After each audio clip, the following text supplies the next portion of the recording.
দীর্ঘ প্রতীক্ষার পর আবারও মালয়েশিয়ার শ্রমবাজারে ফিরছে বাংলাদেশ। তবে এবার শুধু ফেরা নয়, এবার আসছে এক বড় পরিবর্তন। শ্রমিক নিয়োগে চালু হচ্ছে জিরো কস্ট নীতি, অর্থাৎ বিদেশ যেতে আর শ্রমিকদের গুনতে হবে না লাখ লাখ টাকা।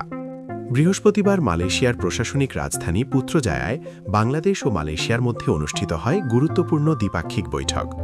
মালয়েশিয়ার পক্ষ থেকে নেতৃত্ব দেন মানব সম্পদ মন্ত্রী দাতোশ্রী রামানান রামাকৃষ্ণন। বাংলাদেশের পক্ষ থেকে নেতৃত্ব দেন শ্রম ও কর্মসংস্থান মন্ত্রী আরিফুল হক চৌধুরী। এই বৈঠক থেকে আসে এক যৌথ ঘোষণাপত্র, যেখানে শ্রম অভিবাসন নিয়ে নির্ধারণ করা হয় 7টি গুরুত্বপূর্ণ সিদ্ধান্ত। এই ঘোষণাপত্রে সবচেয়ে আলোচিত বিষয় একটি স্বচ্ছ, অন্তর্ভুক্তিমূলক এবং বাস্তবসম্মত নিয়োগ কাঠামো গড়ে তোলা।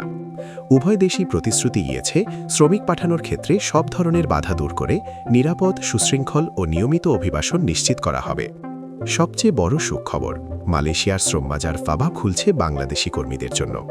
তবে এটি হবে খাতভিত্তিক, অর্থাৎ মালয়েশিয়ার শ্রমবাজারে যে খাতে শ্রমিকের চাহিদা থাকবে সেই অনুযায়ী বাংলাদেশ থেকে কর্মী নেওয়া হবে।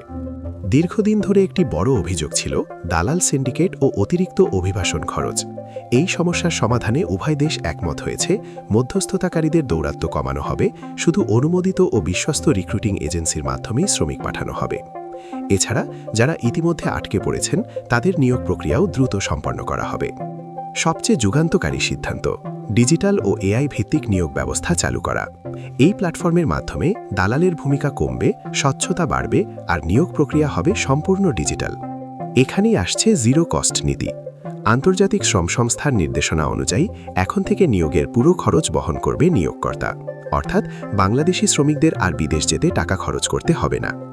এটি বাস্তবিত হলে হাজার হাজার পরিবার ঋণের বোঝা থেকে মুক্তি পাবে। ভবিষ্যতের শ্রমবাজারকে মাথায় রেখে দুই দেশই গুরুত্ব দিচ্ছে দক্ষতা উন্নয়নে।